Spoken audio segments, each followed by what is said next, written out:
Shock Monkey Radio is entertainment for adults, by adults, and the views and opinions expressed here do not reflect upon the sponsors or FXBG Public Radio. For additional information, please refer to the United States Bill of Rights. Stand warned. I was born in Connecticut, and I lived in upstate New York for a while. I also lived in Georgia and here in Virginia. And people in the South lose their minds when snow is coming. Like, we got about, 6 inches over the last couple nights, and people lose their minds. The night before the snow, like every single conversation, people, oh, well, sleet is worse, what if we get a power outage? And blah, blah, blah. Everyone's got to cram into the grocery stores and get groceries. Because who knows how long we're going to be holed up in Virginia with 6 inches of snow. I used to love snow. I used to like it a lot. But after I became old enough to have to shovel it, I was like, I'm done with it. It's the only precipitation you have to shovel. I mean, even if you have hail, the hail is not going to accumulate enough where you need to shovel it, generally. But people down in the South lose their minds when it snows. When I lived in Georgia, we got 1 inch. 1 inch one year. It was record breaking and stuff like that. People were buying chains for their tires in Georgia. We live by a marsh too, but anyway, the point is down here in the South, they really lose their minds. And it's like, just wear a pair of boots, drive through it, When I lived in Lake Placid, it was normal to have 4 or 5 feet of snow throughout the entire winter. People down here lose their minds. Anyway, welcome to Shock Monkey Radio. I am your host, the Madman. I'm here in the room where everything I got for Christmas is in this room. I wish. But this is a Christmas present. You see, I got this hoodie with a Shock Monkey logo on it. It's already starting to fade. Damn it. I'm washing it. All right. And my sister got me this shirt. Be sure, don't forget to like and subscribe. Oh, nice. Yeah. So that's pretty cool. Good Christmas all around. Maybe she wanted me to wear some other shirts. You're always wearing the same 2 shirts. Don't you have any other shirts? No, I don't. This is the first new shirt I've had in years. And obviously you may have seen on my YouTube channel, I've been doing some more different types of videos. Me playing games, me watching body cam videos and stuff like that. And that's all thanks to the Christmas present EK got me, which is a better computer. And so now I can create more often, when I get downtime on the weekends now. I put out 4 or 5 videos over the break because it's a lot of downtime. And I wasn't doing the show. So, I'll still providing you content. And so you're welcome. And so, but now I'm able to do more different types of things and not just this type of show. So all in all, it's been a fantastic Christmas for me. I hope your Christmas and New Year was excellent as well. And that being said, I want to tell you about the gifts I got for you guys. I got the Patron Pack for patrons. You have to go to patreon.com/shockmonkeyradio, become a patron today, and you can also get the Patron Pack. And in the Patron Pack, we got a little beer, what are they called, koozies? Sounds dirty to call it that, though. We got Shock Monkey beer koozies to keep your beer cool. So I got that. This is all for EK. I'll just put it aside here. I also got, for the Patron Pack, Shock Monkey playing cards. You see they got the Shock Monkey on them. My big fat finger's in the way. All right. They're playing cards, regular deck of poker playing cards. I got poker playing cards because I figure you guys are not so much of a pinochle crowd, or what's the other one? Euchre. So I got poker playing cards. I hope that's okay. But that's part of the Patron Pack. And the biggest thing is, I'm going to stand up for this, is the Shock Monkey beach towel. Oop. There you go. It's a 6-foot beach towel with the logo on it. And most of these things are just simply designed to people that come up and say, what is that logo for? And you tell them about my show. But this Patron Pack, is for EK. He has my longest running patron. And I have 5 more of these packs coming. One is going to our friend in Canada, as soon as he sends me his mailing address. But there's 4 more. You go to patreon.com/shockmonkeyradio, become a patron today. You too can get a Patron Pack. All the plosives. How's the mic doing? It's doing okay. Of course it is. EK's on top of it. That's why he gets a Patron Pack. So become a patron today. Also have Cash App. You're not going to get anything you send me Cash App, but Cash App, Shock Monkey Radio. You can follow me on social media over here. But there's a little tiny Shock Monkey hiding in the background with the G.I. Joes. The Cobra stuff. Okay. Put him on the shelf behind me just for my... That's sweet of you. Look at this. This room is... I don't know. It's kind of making me sad. It was hard for me to find a good spot for the Shock Monkey. Yeah. You're always shoving me around to different locations and stuff like that. Well, wherever he could fit him. It's one of those studios where he looks... EK looks at this wall, right? And he's like, oh, there's plenty of baffles. Great for sound. You know? It's 100%. That's exactly what I thought.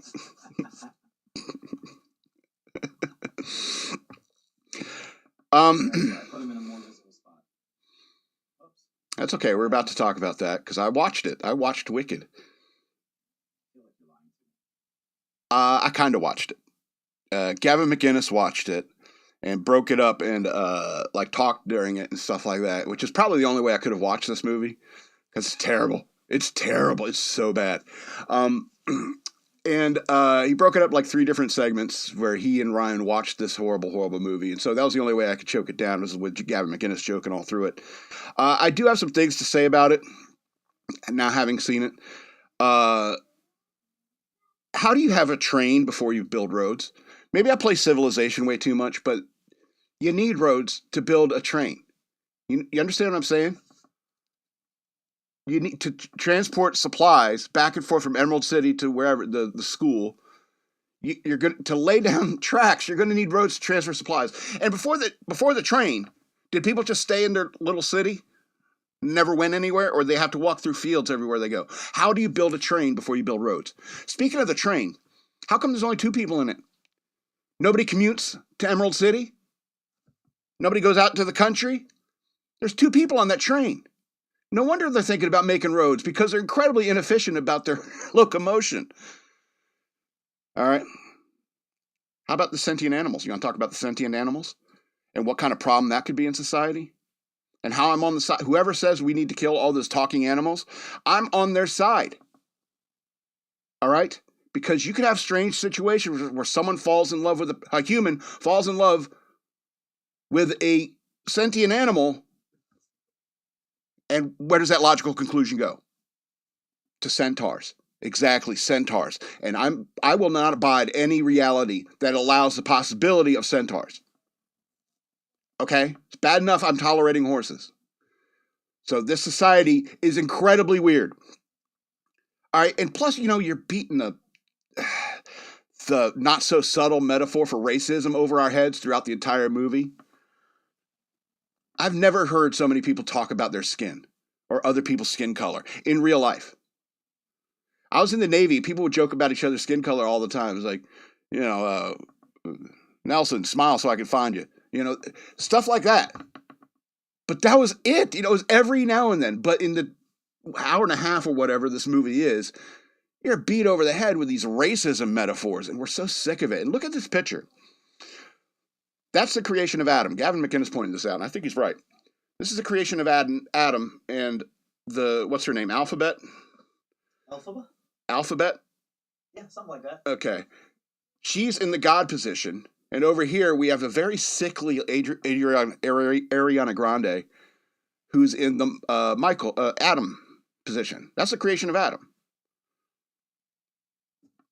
Black women are God to these people who think black people are so awesome because it's this bigotry of low expectations. I know I'm getting into a weird Gavin McInnes side of it. It's like every time a black person does something of note, there's these racist people gush all over them. And they're like, oh, it's amazing how well you did considering you're black. It's ridiculous.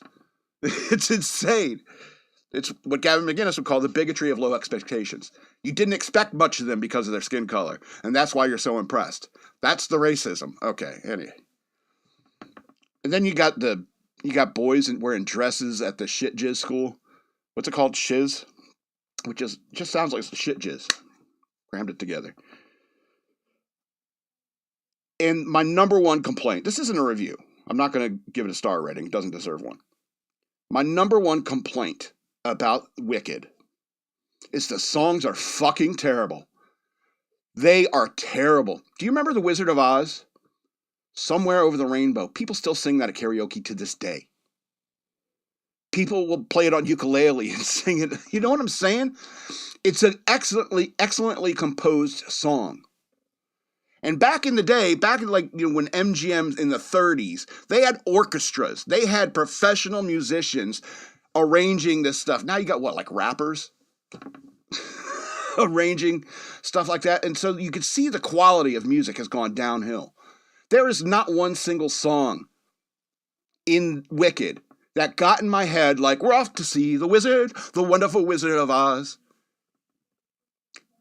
Not one with the depth to touch your soul like, if I only had a heart. Instead, every single song is worse than If I Only Had a Brain. Because that's the only way I can understand that you like this movie, is that you don't have a brain. You're like the Scarecrow. And so your brain doesn't work.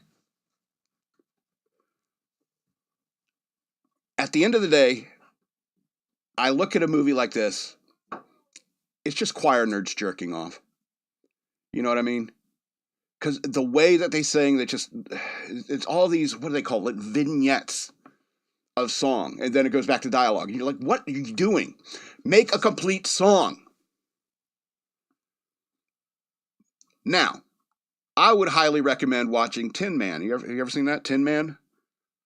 That's an excellent piece of Oz fiction. Excellent. And even Return to Oz is an excellent building upon the Oz mythos. Wicked is just terrible. It's terrible. It's choir nerds jerking off. Anyway. Let's do a couple movie reviews. We're going to do Alpha, because that got cut off last week. We had, last month. On our last show of 2024, we had an audio problem, and I was doing the movie review of Alpha, and I didn't get to do it. And I like the movie. I want to talk about it. Because it's based in the Stone Age era. And I find that era interesting, because humanity lived that way for so very, very, very, very long. And so it's about this boy who is, his father is the, chief of his tribe. And he and the other young boys are, coming of age, and they need to go through their ritual to become a man and get their tattoos or whatever and stuff like that. And they're making blades and stuff like that. And the boy's pretty good at making blades, but he's reticent, is that the right word? Reluctant to kill, even though he makes good blades. And they go on this hunt, and it's like the first half of the movie is this hunt, him and his tribe, and they're learning their traditions and so forth, which is cool and everything like that. But but then you immediately realize, I've been reading everything. Everything they're saying is in another language, and I've been reading subtitles this whole time. Why? It's like cinema sins. The first thing is reading. Ding. Show. Don't make them read. You show a movie. All right. However, there are plenty of scenes where they do tell a tale basically through, solely through visuals.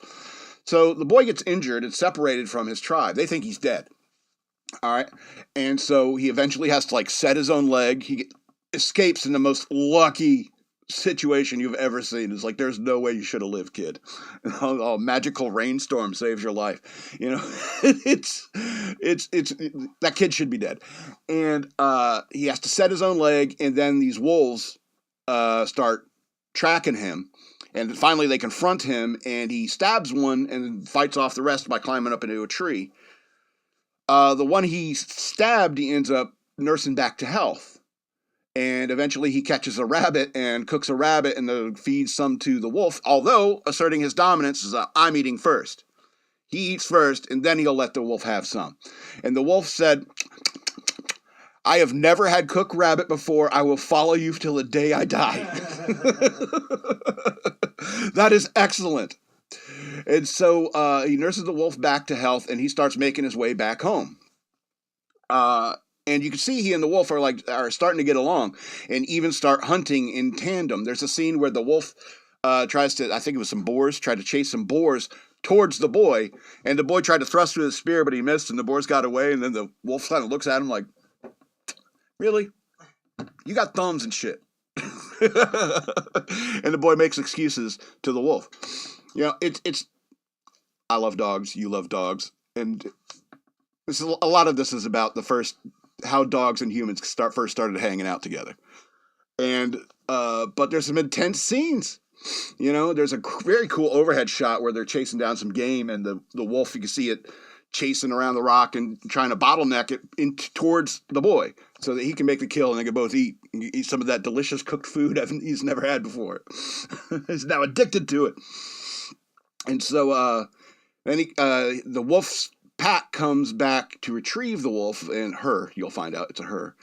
And she goes off for a while with the pack, and he's on his own, and he's missing the dog. Of course you would. He's missing his pet. And then he gets like trapped under the ice. That was an intense scene. He was trapped under the ice, and he pulls the blade out, his only blade, try to punch through the ice, and it slips from his hand, starts sinking. Oh my God. My heart was in my throat. It was a dire situation. You know, in the Stone Age, you know.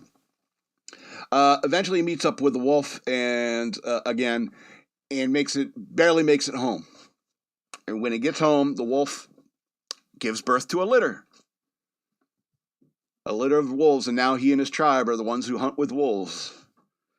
It's I enjoyed it. I thought it was a really good movie. Some people might think it's a little slow, and it is. It is slow to get to the main part of the story, which is the dog. The first pet dog. So Alpha 2018 movie, 9 of 13 stars. Subtitles throughout the entire movie. That's a big hit on the star rating. You know, it's you might as well just make it all English, because I don't want to read a movie. I want to. It's like when you watch a foreign movie and you're just like, I can't.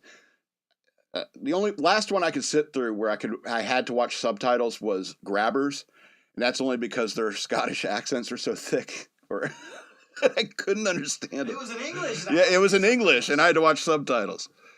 Anyway, 9 of 13 stars. Pretty good.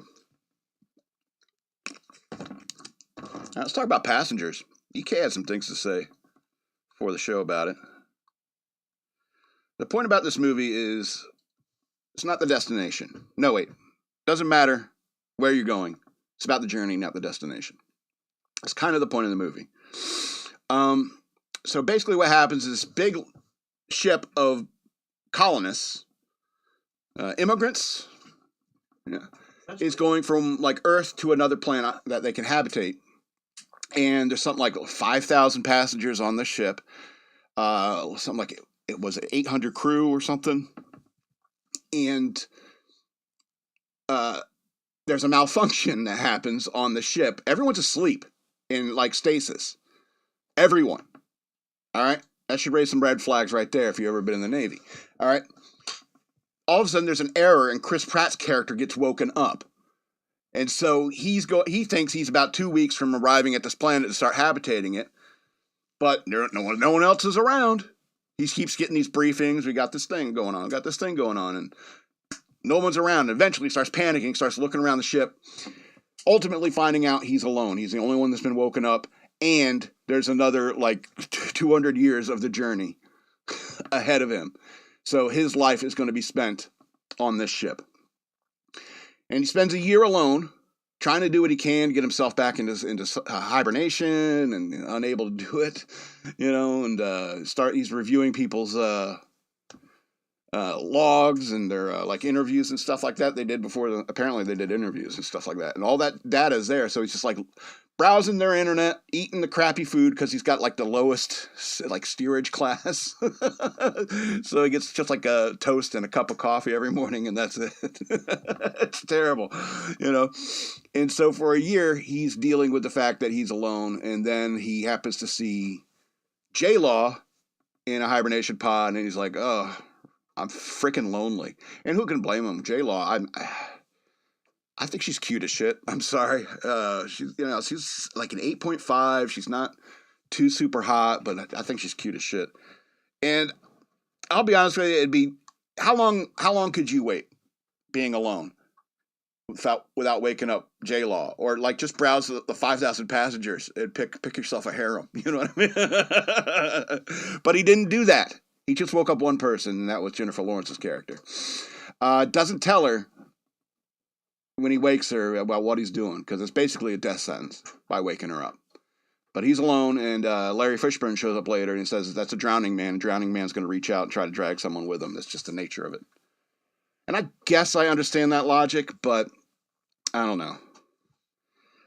There's a serious competence crisis on this ship, first of all. All right, the fact that it even happened is a problem. There's no one on watch. I don't know if you know anything about the ships, but there's always somebody on watch.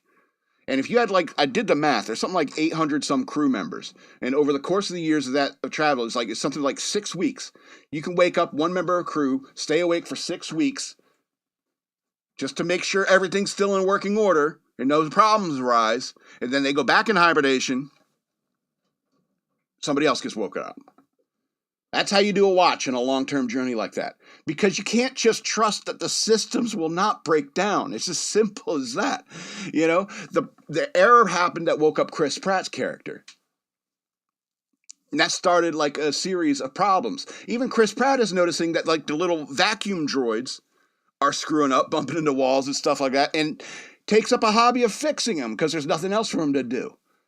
So there's a serious competence crisis going on this ship because everything's breaking. I think there's even a scene where they're at this food station place and it just starts spitting out food like crazy.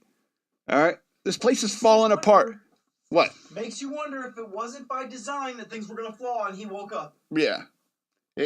There's all sorts of theories you can come up with. The EK were talking about this too. Like maybe the computer woke up the person who's most capable of fixing it.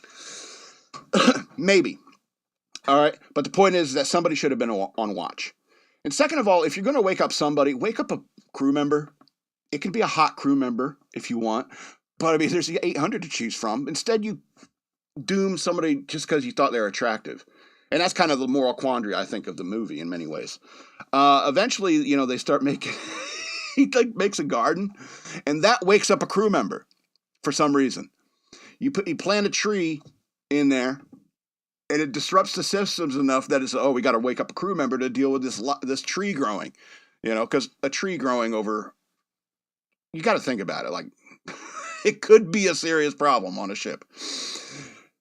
Finally, Larry Fishburne gets woken up, and he finds out what happened, and he's like, how long were you alone? A year? Still. Damn. Yeah, it's, plus, If I were Chris Pratt, I would have blown myself out the airlock, because you don't know if there's going to be enough air for when everybody wakes up. There's got to be a limited supply of oxygen, right?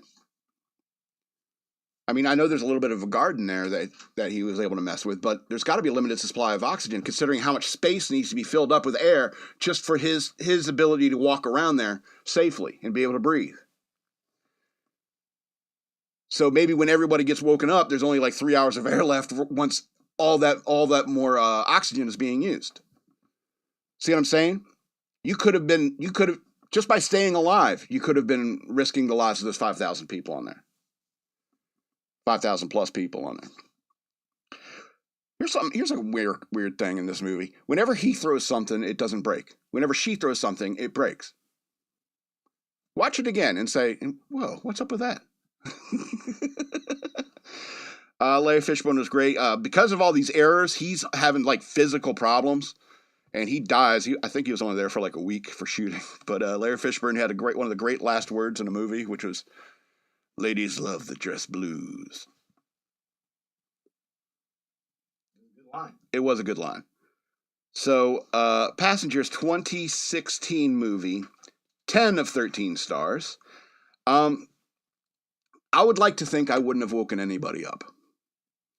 I would like to think that instead I would watch everyone's, all their video files, everything about them, learn everything about them, then record them as personal note from me saying, hey, I'm Chris Pratt. I'm real sexy, and it's a real waste.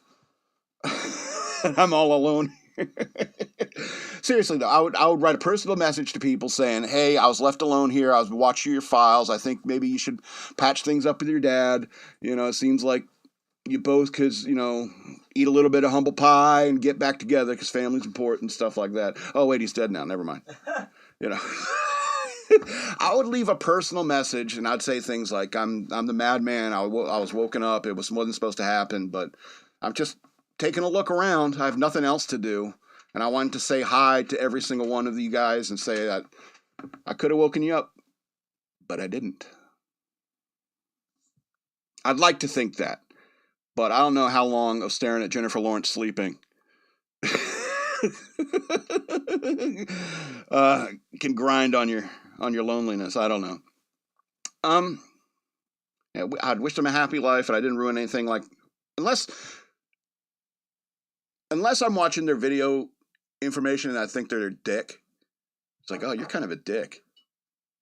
Yeah, maybe I should wake him up. And then oh wait, no, if I wake him up, I'm gonna have to deal with him.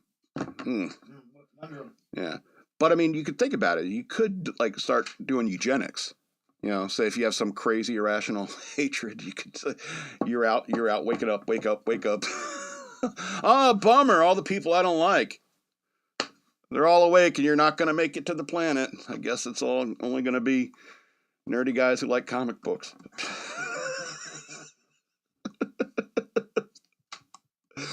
It's like you killed all the farmers.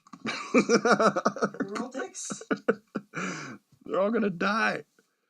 Got plenty of computer engineers, but they can't eat anything. Anyway, let's go to the news worth knowing.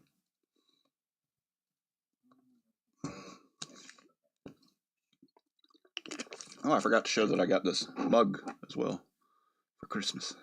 Shock Monkey Radio mug. I don't drink coffee, but we'll keep it here and put like pencils or dice in it. Got more dice coming too. All right. Say a prayer for our California friends and brothers and sisters. Ooh, I'm in front of it now. Nice. All right, yeah, California wildfires rage across Los Angeles County, forcing thousands to evacuate from their homes. So there's apparently 3 wildfires burning in Los Angeles County, including the Pacific Palisades, Silmar neighborhoods of Los Angeles, and another near the city of Pasadena. As of early Wednesday, the fires are 0% contained. California Governor Gavin Newsom has declared a state of emergency, warning that the worst of the winds were expected between 10 p.m. Tuesday and 5 a.m. on Wednesday, when 30,000 residents are under evacuation orders. More than 200,000 people are without power in Los Angeles County by Tuesday evening. Fires being pushed by the Santa Ana wind into prevailing westerlies. I don't know if you know what that is. Sorry to laugh about forest fires and stuff like that, but I mean, this is like an annual problem out there. When they say 250,000 people without power, are they counting the 150,000 people of those that are homeless and already didn't have power? I don't know. Homeless people have power, though. I've seen them charging at McDonald's. It's not their power. I know it's not their power, but they have access to it. So are they counting them as people without power? I would say no. I would hope not. I don't know. People fudge statistics all the time. But yeah, there's some people who may say, screw California, they get what they deserve, and it's like, well, wildfires aren't exactly something anyone deserves. It's just something that happens, And yes, you could say like Gavin Newsom and the Democrats who run these places, their mismanagement is going to cause this problem not to be solved as quickly as it probably should be. But at the same time, this is natural. This is why you always need serious people in office. Because crazy shit that is out of everybody's control happens from time to time, and you can't be so hung up on DEI that you're not hiring the best firefighters. You know what I'm saying? Or that you have enough money so you can make fire breaks. Do you know what fire breaks are? You know what fire breaks are, right? Where you like knock down a bunch of trees so the fire can't leap any further. Yeah. Firefighting classes. When I was in the Navy, we did damage control. You had to do damage control classes. Not a whole lot of trees on a naval ship. I don't know if you know that. People are like, you got a lot of trees to burn stuff. Nope, no trees on a ship. U.S. Navy ship. All right, let's go to the next story. All right, liberal media commentators rage after Meta ends fact-checking program. It's, quote, incredibly dangerous. So you may have heard about this, but Mark Zuckerberg, he said there's going to be some changes coming to Facebook and Instagram and other Meta apps. In a video message he posted on Tuesday morning, quote, we're going back to our roots and focus on reducing mistakes, simplifying our policies, and restoring free expression on our platforms, Zuckerberg said. More specifically, we're going to get rid of fact checkers and replace them with community notes similar to X starting in the U.S. Zuckerberg admitted that, he's not. There's plenty of countries that are not going to go for that. Zuckerberg admitted the third-party fact-checkers who partnered with Meta after Donald Trump's election in 2016 had proven to be too politically biased and had destroyed more trust than they created. Interesting, right? Meta executives revealed the company will also be making changes to rules moderating speech and sensitive topics like immigration and gender that were too restrictive. While conservatives praised Meta's decision, the news was met with heavy criticism from left-leaning and anti-Trump voices in the media, of course.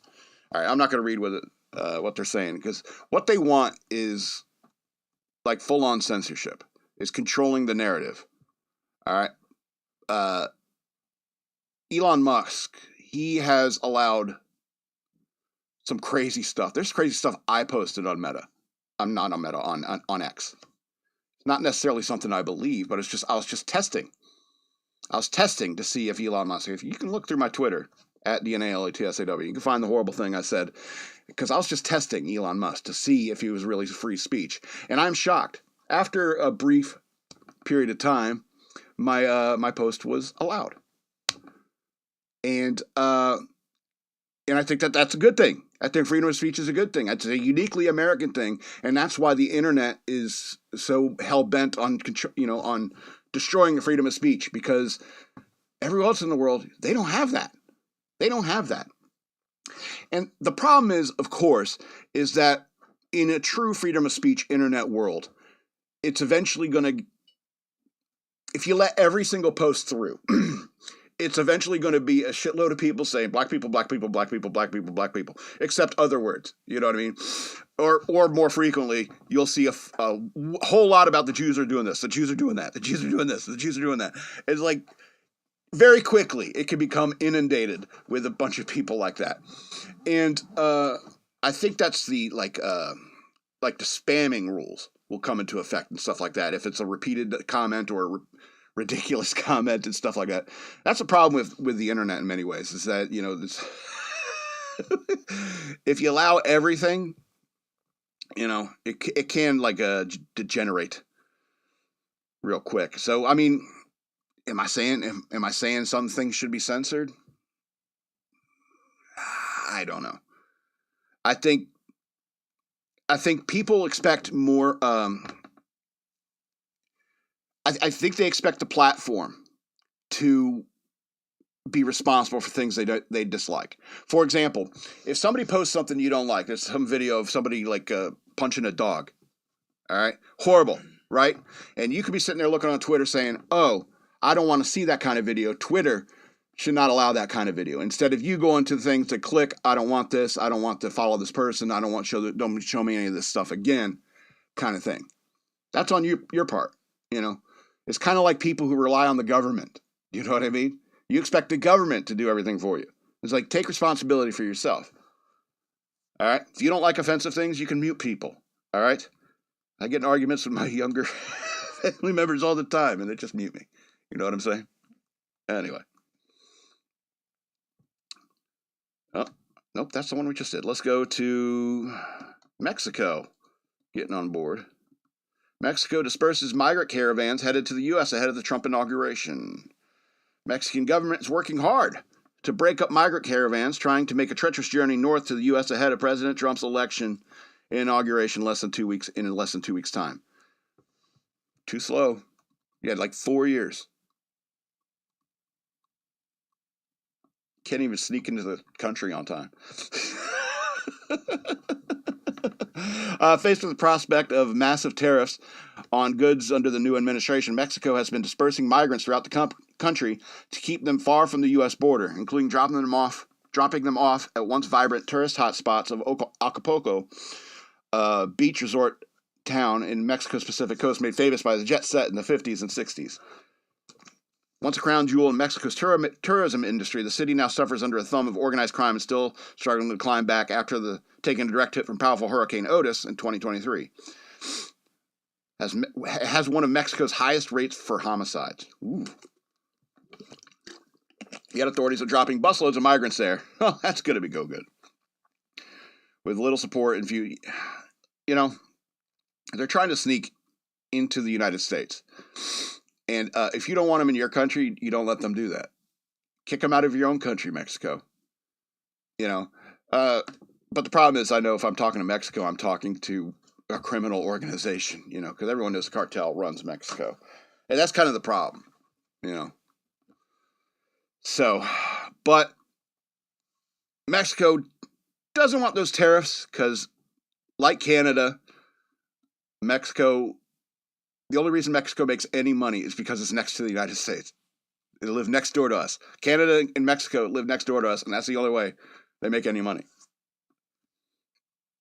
Anyway, blowing through the news, but that's all right.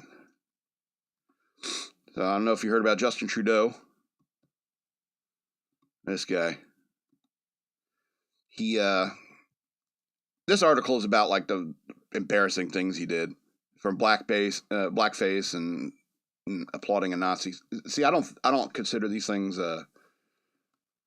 terrible. It's just policy, it's just behavior. I don't find blackface that offensive. But people like me have been saying this for a long. These liberals are the ones who are the racists. They're the ones who dress up in blackface. All right, thinking it's funny. You know what I mean? So yeah, let's see. Canadian Prime Minister Justin Trudeau announced he will step down as country's leader, capping off nearly 10 years in office that include a handful of public blunders and controversies. Quote, I intend to resign as party leader, as Prime Minister, after the party selects its next leader through a robust nationwide competitive process, Trudeau told reporters on Monday. Last night, I asked the president of the Liberal Party to begin that process. This country deserves a real choice in the next election, and it has become clear to me that if I'm having to fight internal battles, I cannot be the best option in that election. This came after pressure of his own party, the Liberal Party, mounted over his handling of the economy and immigration. Yeah, even Canada's starting to say, we got too many immigrants and the crime is through the roof. Fox News took a look at the years, blah, blah, blah. They talk about the things he did, which is a lot. He's a terrible person. Maybe Fidel Castro's kid. And I think Canadians are getting sick of it. The trucker convoy, I think, was a big thing. The way they went after these protesters, that was a big thing, big hit on Justin Trudeau, because they were like freezing their bank accounts, because they're trying to raise money. And they said, no, you're not allowed to do that. You're not allowed to raise money. And say what you want about Canada, but Canadians,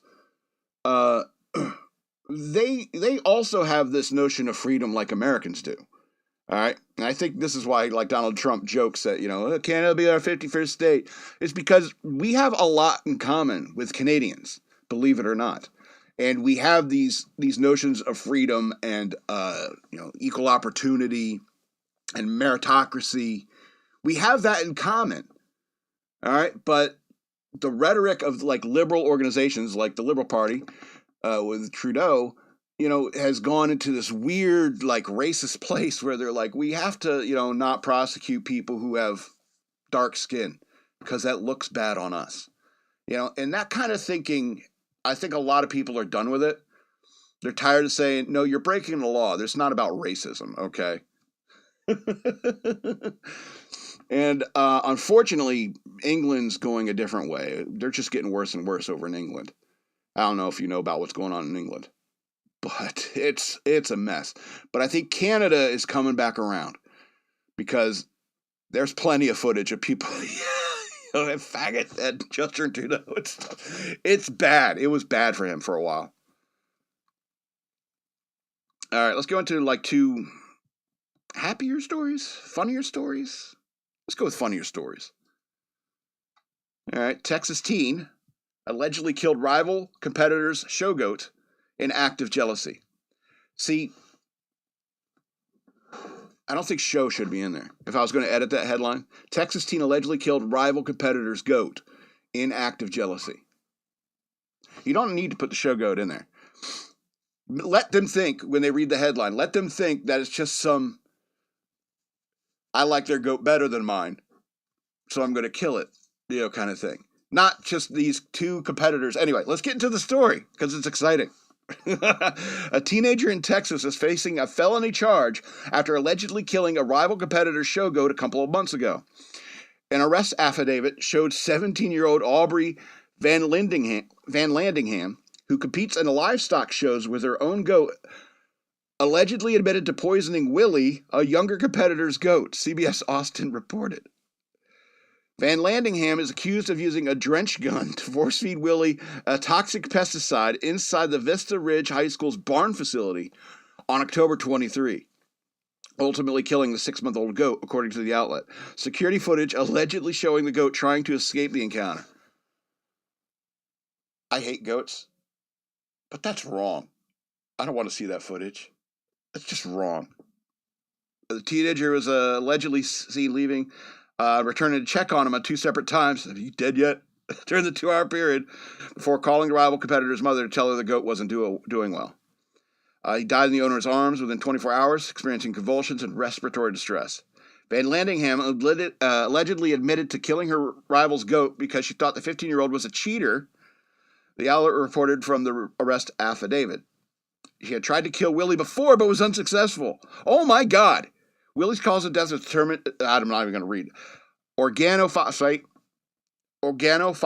intoxication from phosmet, pesticide used in external pesticide control in livestock. I did all right with that. All right.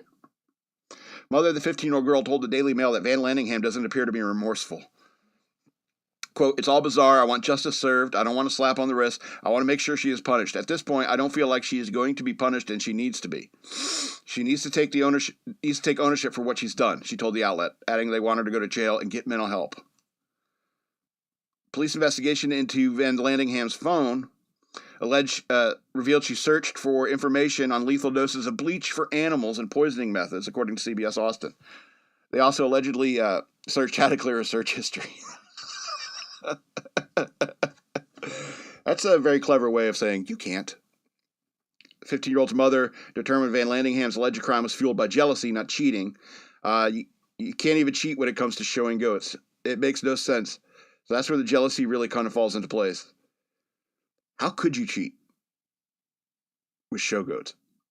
Are there like performance-enhancing drugs for goats? You're not like, do they have like piss tests? You have piss tests, so you giving this thing any steroids? Any HGH? Yeah, you probably don't want to put HGH in a goat. Anyway. Why are these thoughts in my head? So that's a very sick girl. She looks normal. Very sick girl. I joke about killing horses, but I won't because it's illegal. All right? That's somebody's property. And when you kill somebody's goat or you kill somebody's horse, there's going to be somebody looking for you. I generally don't. I know I joke about killing horses and stuff like that. But be kind to animals, okay? Because somehow I get a feeling like you die, you go to heaven, and animals are like sentient, and they could tell you, like the dog could tell you, it's like, you know what he did to me? You know what I mean? All of a sudden, like a goat is testifying against you to God. Be nice to the goats. And I'm joking about killing horses. All right, last story, then we're out of here for the week. Because we're back to work, my friends. Back to work, my friends. Mom charges family for Christmas dinner and more. It's so expensive. Mother said she is hosting Christmas dinner once again this year, and this time she's charging her family to attend. Abby Richards, 35 of Hampshire, England, has spent nearly $300 on food and drinks this Christmas since she's cooking for 10 family members across 3 days. She's charging each of them just shy of $32 to cover the costs of breakfast, lunch, and dinner during those days. Christmas Eve, Christmas, and Boxing Day. The latter of which is celebrated in the United Kingdom. Really? Richard shared the news in a video she posted on social media, sparking mixed reviews. It's going to be It's going to be expensive, she said, at the cost associated with the groceries. Richards told the news agency SWNS that this is her 4th consecutive year hosting Christmas dinner from home. She said every year her family has chipped in on the grocery bill. This year, however, she saved the receipts and worked it out fairly, billing 8 of the adults who attended the share of the foods and drinks. Okay, so here's how it played out, right? Cousin Tommy never gives any money. This is the only way this makes sense. Mom and Dad, they always chip in. They'll cover the cost of the groceries. Cousin Tommy, Cousin Janice, they never chip in. I guarantee you that's the motive of this. They never chip in for the food. That's the only thing that makes sense to me. Because why couldn't you just go to your family, hey, times are tough, inflation. Can you chip in for the Christmas dinner since you're all going to be at my... Usually the answer would be yes. Somebody will help you out. I understand that Cousin Tommy and Cousin Janice, they never chip in. But maybe they're broke too. You know what I mean? Just have a conversation with your family, for God's sakes, instead of sending them an invoice. Merry Christmas, here's your invoice.